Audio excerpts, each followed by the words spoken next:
ആകാശവാണി. നമസ്കാരം. പ്രാദേശിക വാർത്തകൾ വായിക്കുന്നത് മഹേഷ് ദിവാകരൻ.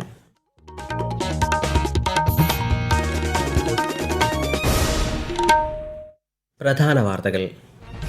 19ാമത് റോസ്കർ മേളയുടെ ഭാഗമായി 51,000-ലധികം യുവാക്കൾക്ക് പ്രധാനമന്ത്രി നരേന്ദ്രമോദി നിയമന ഉത്തരവുകൾ കൈമാറി.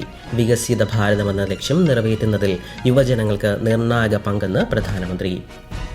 സംസ്ഥാനത്ത് പാലക്കാടും തിരുവനന്തപുരത്തും റോസ്കർ മേള നടന്നു. യുവാക്കളുടെ ഊർജ്ജം രാഷ്ട്രനിർമ്മാണത്തിനായി വിനിയോഗിക്കപ്പെടണമെന്ന് കേന്ദ്ര സഹമന്ത്രി സുരേഷ് ഗോപി. രാജ്യത്ത് ഇന്ധനവിലയിൽ വീണ്ടും വർധന. പെട്രോളിന് 87 പൈസയും ഡീസലിന് 91 പൈസയും വർദ്ധിച്ചു. എറണാകുളം പര്യത്തുംകാവ് കുടിയൊഴിപ്പിക്കലിൽ തിങ്കളാഴ്ച ഹൈക്കോടതിയെ സമീപിക്കുമെന്ന് മന്ത്രി റോജി എം ജോൺ. സംസ്ഥാനത്ത് വരും ദിവസങ്ങളിലും മഴ തുടരുമെന്ന് കേന്ദ്ര കാലാവസ്ഥാ വകുപ്പ്. ഇന്ന് 5 ജില്ലകളിൽ മഞ്ഞ ജാഗ്രത. IPL ക്രിക്കറ്റിൽ ഇന്ന് ലക്നൌ സൂപ്പർ ജയൻസ് പഞ്ചാബ് കിങ്സിനെ നേരിടും. വാർത്തകൾ വിശദമായി. 19ാമത് റോസ്കർ മേളയുടെ ഭാഗമായി വിവിധ കേന്ദ്ര സർക്കാർ വകുപ്പുകളിലും സ്ഥാപനങ്ങളിലും പുതുതായി നിയമിതരായ 51,000-ലധികം യുവാക്കൾക്ക് പ്രധാനമന്ത്രി നരേന്ദ്രമോദി നിയമന ഉത്തരവുകൾ കൈമാറി. രാജ്യത്തിന്റെ വികസന യാത്രയിൽ ഉത്തരവാദിത്തത്തോടെ സംഭാവന ചെയ്യാൻ ഉദ്യോഗാർത്ഥികൾക്ക് കഴിയട്ടെയെന്ന് ചടങ്ങിനെ വീഡിയോ കോൺഫറൻസിംഗിലൂടെ അഭിസംബോധന ചെയ്ത പ്രധാനമന്ത്രി ആശംസിച്ചു. വികസിത ഭാരതത്തിനായുള്ള ദൃഢനിശ്ചയം നിറവേറ്റുന്നതിൽ യുവജനങ്ങൾക്ക് നിർണായക പങ്കാണ് ഉള്ളതെന്നും അദ്ദേഹം പറഞ്ഞു. രാജ്യത്തുടനീളമുള്ള 47 സ്ഥലങ്ങളിലാണ് റോസ്കർ മേള നടന്നത്. പാലക്കാട് നടന്ന റോസ്കർ മേളയിൽ റെയിൽവേയിലെ 7 പേർക്കടക്കം 137 പേർക്ക് നിയമന ഉത്തരവ് കൈമാറി. പരിപാടിയിൽ കേന്ദ്രമന്ത്രി HD കുമാരസ്വാമി മുഖ്യാതിഥിയായി. യുവാക്കളുടെ ഊർജ്ജം രാഷ്ട്രനിർമ്മാണത്തിനായി വിനിയോഗിക്കപ്പെടണമെന്ന് കേന്ദ്ര സഹമന്ത്രി സുരേഷ് ഗോപി. റോസ്കർ മേളയുടെ ഭാഗമായി തിരുവനന്തപുരത്ത് ദക്ഷിണ റെയിൽവേ സംഘടിപ്പിച്ച മേള ഉദ്ഘാടനം ചെയ്യുകയായിരുന്നു അദ്ദേഹം. യുവശക്തിയെ ദേശീയ ശക്തിയായി മാറ്റുന്ന മഹത്തായ കർമ്മ പരിപാടിയാണ് റോസ്കർ മേളയെന്നും നിയമന ഉത്തരവ് ലഭിച്ചവർ രാജ്യത്തിന്റെ ഭാവി രൂപപ്പെടുത്തേണ്ടവരാണെന്നും അദ്ദേഹം പറഞ്ഞു. It's much more than just a massive recruitment drive. It is a grand vision to transform Yuva Shakti into Rashtra Shakti, youth power into national power. The young recruits joining the service of the Government of India today are not just taking up jobs, they are stepping up to shape the absolute future of our great nation, Bharat. രാജ്യത്ത് പെട്രോളിൻ്റെയും ഡീസലിൻ്റെയും ലഭ്യത ഉറപ്പാക്കിയിട്ടുണ്ടെന്നും വിതരണം കൃത്യമായി നടക്കുന്നുണ്ടെന്നും petroleum പ്രകൃതിവാതക മന്ത്രാലയം. ആവശ്യത്തിനനുസരിച്ച് മാത്രം ഇന്ധനം വാങ്ങണമെന്നും ജനങ്ങൾ പരിഭ്രാന്തരാകരുതെന്നും മന്ത്രാലയം അഭ്യർത്ഥിച്ചു. രാജ്യത്ത് ഇന്ധനവിലയിൽ വീണ്ടും വർധന. പെട്രോളിന് 87 പൈസയും ഡീസലിന് 91 പൈസയുമാണ് ഇന്ന് കൂടിയത്. 10 ദിവസത്തിനിടെയുണ്ടാകുന്ന മൂന്നാമത്തെ വില വർധനവാണ് ഇത്. തിരുവനന്തപുരത്ത് പെട്രോളിന് 112 രൂപ 65 പൈസയും ഡീസലിന് 101 രൂപ 56 പൈസയുമായി ഉയർന്നു. ഹോർമൂസ് കടലിടുക്കുണ്ടായ തടസ്സങ്ങളും ആഗോള വിപണിയിൽ ക്രൂഡ് ഓയിൽ വില കുത്തനെ ഉയർന്നതുമാണ് വില വർധനവിന് കാരണം. CBSE 12ാം ക്ലാസ് ബോർഡ് പരീക്ഷയുടെ ഉത്തര കടലാസുകളുടെ സ്കാൻ ചെയ്ത പകർപ്പുകൾ ലഭ്യമാകുന്നതിനുള്ള അവസാന തീയതി നാളെ വരെ നീട്ടി. CBSE വെബ്സൈറ്റിൽ അസാധാരണമായ തിരക്ക് അനുഭവപ്പെട്ടതുൾപ്പെടെ കണക്കിലെടുത്താണ് തീരുമാനം.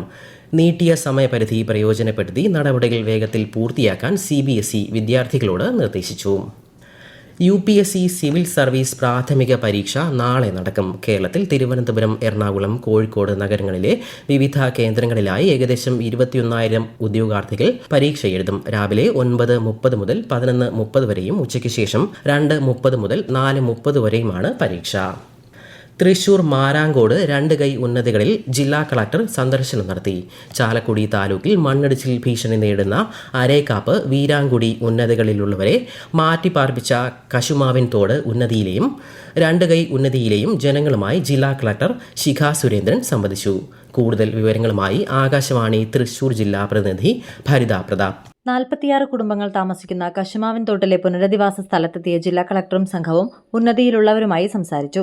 ഉന്നതിയിലെ വിദ്യാർത്ഥികൾക്ക് മുടങ്ങിക്കിടക്കുന്ന ഗ്രാന്റ്സ് അടിയന്തരമായി ലഭ്യമാക്കുന്നതിനും വിദ്യാർത്ഥികൾക്ക് ഉപരിപഠനത്തിനുള്ള സൗകര്യമൊരുക്കുന്നതിനും പട്ടികവർഗ വികസന വകുപ്പ് ഉദ്യോഗസ്ഥർക്ക് നിർദ്ദേശം നൽകി. 2 കൈ ഉന്നതിയിലേക്കുള്ള ഗതാഗത സൗകര്യവും വൈദ്യുതിയും വീടില്ലാത്തവർക്ക് വീടൊരുക്കുന്നതിനും ഉന്നതിയിലെ കാനയുടെ സൈഡ് കെട്ടുന്നതിനും ബന്ധപ്പെട്ട വകുപ്പുകൾക്ക് ജില്ലാ കളക്ടർ നിർദ്ദേശം നൽകി. ജില്ലാ കളക്ടർ 2 കൈ ഉന്നതിയിലുള്ള കോടശ്ശേരി ഗ്രാമപഞ്ചായത്ത് ജനകീയ ആരോഗ്യ കേന്ദ്രവും സന്ദർശിച്ചു. എറണാകുളം പര്യത്തുകാവ് കുടിയൊഴിപ്പിക്കലിൽ തിങ്കളാഴ്ച ഹൈക്കോടതിയെ സമീപിക്കുമെന്ന് ഉന്നത വിദ്യാഭ്യാസ മന്ത്രി റോജി എം ജോൺ. കേസ് സർക്കാർ ഏറ്റെടുക്കുമെന്നും അനുകൂല വിധിയില്ലെങ്കിൽ പുനരധിവാസത്തിന് ശ്രമിക്കുമെന്നും അദ്ദേഹം പറഞ്ഞു. മന്ത്രിയുടെ അധ്യക്ഷതയിൽ കളക്ടറേറ്റിൽ ചേർന്ന ഉന്നതതല യോഗത്തിലാണ് തീരുമാനം അറിയിച്ചത്. സംസ്ഥാനത്ത് വിഷു ബമ്പർ ഭാഗ്യക്കുറി ടിക്കറ്റുകൾക്ക് സമ്പൂർണ്ണ വിൽപ്പന. ഇന്ന് നറുക്കെടുപ്പ് നടക്കാനിരിക്കെയാണ് അച്ചടിച്ച 45 ലക്ഷം ടിക്കറ്റുകളും വിറ്റഴിച്ചത്. പാലക്കാട് ജില്ലയിലാണ് ഏറ്റവും കൂടുതൽ വിൽപ്പന നടന്നത്. ഇന്നുച്ചയ്ക്ക് 2-നാണ് നറുക്കെടുപ്പ്. ഒന്നാം സമ്മാനം 12 കോടി രൂപ.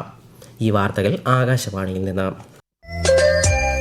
ആകാശവാണി വാർത്തകളും വാർത്താ അധിഷ്ഠിത പരിപാടികളും All India Radio News Thiruvananthapuram YouTube ചാനലിലും @All India Radio News Thiruvananthapuram Facebook പേജിലും AIR ന്യൂസ് _ ഇൻസ്റ്റഗ്രാം അക്കൌണ്ടിലും @AIR ന്യൂസ് _ TVM X ഹാൻഡിലും ലഭ്യമാണ്. ആഭ്യന്തരമന്ത്രി രമേശ് ചെന്നിത്തലയുടെ അധ്യക്ഷതയിൽ സംസ്ഥാനത്തെ ഉന്നത പോലീസ് ഉദ്യോഗസ്ഥരുടെ യോഗം തിരുവനന്തപുരത്ത് ചേർന്നു.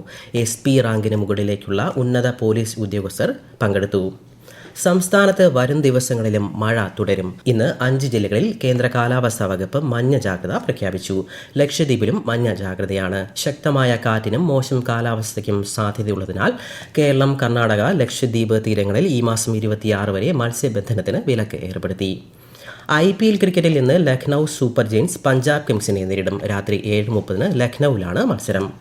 വയനാട്ടിൽ വീണ്ടും കടുവ സാന്നിധ്യം. മീനങ്ങാടി ഒരപ്പുവയലിൽ വനവകുപ്പ് കൂട് സ്ഥാപിച്ചു. കടുവ കൂടുതൽ തവണ എത്തിയ പ്രദേശത്താണ് ഇപ്പോൾ കൂട് സ്ഥാപിച്ചിരിക്കുന്നത്.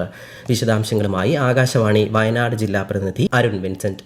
മീനങ്ങാടി പഞ്ചായത്തിലെ അരിമുള, ഒരപ്പുവയൽ, കാര്യമ്പാടി, പുത്തൂർ മേഖലകളിലാണ് ഒരു മാസത്തിലേറെയായി കടുവാ സാന്നിധ്യമുള്ളത്. ഇവിടെ ക്യാമറ അടക്കം വനംവകുപ്പ് നേരത്തെ സ്ഥാപിച്ചിരുന്നു. അരിമുളയിലെ ജനവാസ മേഖലയിലെ റോഡിലൂടെ കടുവ കടന്നു പോകുന്നത് പ്രദേശവാസികൾ നേരിട്ട് കാണുകയും ചെയ്തിരുന്നു. എന്നാൽ പിന്നീട് 2 ആഴ്ചയിലേറെ കടുവ ഇവിടേക്ക് എത്തുന്നതിനാൽ ക്യാമറകളെല്ലാം എടുത്തു മാറ്റുകയും ചെയ്തിരുന്നു. ഇതിന് പിന്നാലെയാണ് വീണ്ടും പ്രദേശത്ത് കടുവ എത്തിയത്. തുടർച്ചയായ ദിവസങ്ങളിൽ ഈ മേഖലയിൽ കാൽപ്പാടുകൾ കണ്ടതോടെയാണ് വനംവകുപ്പ് വീണ്ടും കൂട് സ്ഥാപിച്ചത്. തൃശൂർ ടൗൺ ഹാൾ പരിസരത്ത് വെച്ച് ഇടഞ്ഞ ആനയെ തളച്ചു. ശിവലക്ഷ്മി അയ്യപ്പൻ എന്ന ആനയാണ് നഗരത്തിൽ പരിഭ്രാന്തി സൃഷ്ടിച്ചത്.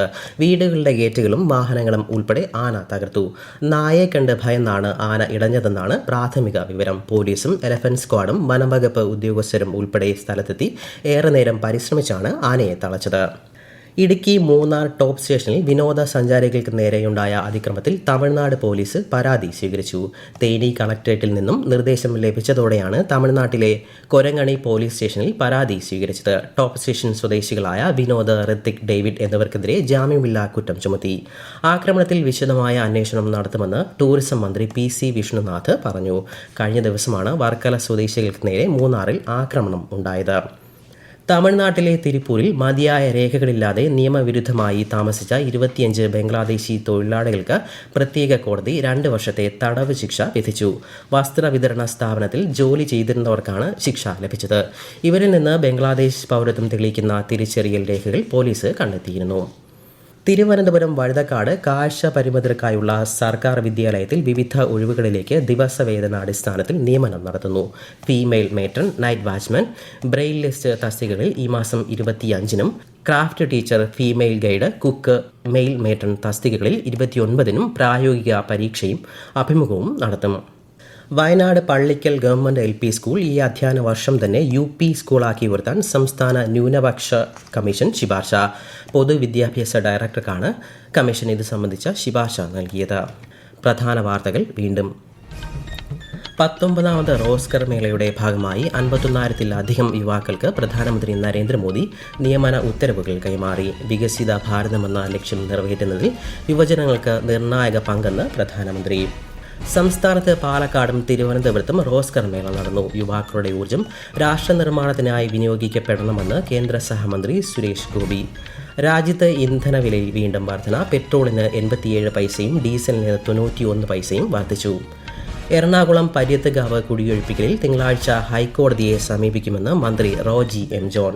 സംസ്ഥാനത്ത് വരും ദിവസങ്ങളിലും മഴ തുടരുമെന്ന് കേന്ദ്ര കാലാവസ്ഥാ വകുപ്പ്. ഇന്ന് 5 ജില്ലകളിൽ മഞ്ഞ ജാഗ്രത. IPL ക്രിക്കറ്റിൽ ഇന്ന് ലക്നൌ സൂപ്പർ ജയൻസ് പഞ്ചാബ് കിങ്സിനെ നേരിടും. പ്രാദേശിക വാർത്തകൾ കഴിഞ്ഞു. അടുത്ത വാർത്താ പ്രക്ഷേപണം 12:50.